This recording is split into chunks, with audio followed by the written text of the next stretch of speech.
Bond ಅಕ್ರಮ ಆರೋಪಕ್ಕೆ ಸಂಬಂಧಪಟ್ಟಂತೆ ಬಾಂಡ್ ನಿಧಿ ಮುಟ್ಟುಗೋಲಿಗೆ ಸುಪ್ರೀಂ ನಿರಾಕರಿಸಿದೆ. ಇಲ್ಲಿ ಚುನಾವಣಾ ಬಾಂಡಲ್ಲಿ ಯಾವೆಲ್ಲ ದೇಣಿಗೆ ಹಣ ಯಾವುದೇ ಪಾರ್ಟಿಗೆ ಬಂದಿರಲಿ ಅವೆಲ್ಲವೂ ಕೂಡ ಮುಟ್ಟುಗೋಲಾಗಬೇಕು, ಯಾರು ಬಳಸ್ತಂತೆ ಆಗಬೇಕದು, ಮುಟ್ಟುಗೋಲು ಹಾಕೊಳ್ಳಿ ಅಂಥೇಳಿ ಏನು ಅರ್ಜಿಯೆಲ್ಲ ಹೋಗಿತ್ತಲ್ಲ, ಇದಕ್ಕೆ ಸಂಬಂಧಪಟ್ಟಂತೆ ಇಲ್ಲ, ಆ ಥರ ಹಣವನ್ನು ಮುಟ್ಟುಗೋಲು ಹಾಕೊಳ್ಳೋಕ್ಕೆ ಬರಲ್ಲ ಅಂತ ನಿರಾಕರಿಸಿದೆ. 16,518 ಕೋಟಿ ರೂಪಾಯಿಗಳ ವಿಚಾರ ಇದು.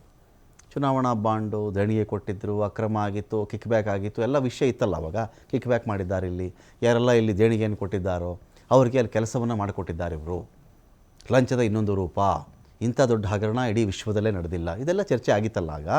ಈಗ ಆ 16,518 ಕೋಟಿ ರೂಪಾಯಿನ ಮುಟ್ಟುಗೋಲು ಹಾಕೋಬೇಕು ಅಂತ ಕೇಳಿದಾಗ ಅದಕ್ಕೆ ನಿರಾಕರಿಸಿದೆ ಸುಪ್ರೀಂ ಕೋರ್ಟ್. 2018ರ ಯೋಜನೆ ಅಡಿಯಲ್ಲಿ ಸ್ವೀಕರಿಸಿರುವ 16,518 ಕೋಟಿ ರೂಪಾಯಿಗಳ ಹಣ ಇದು.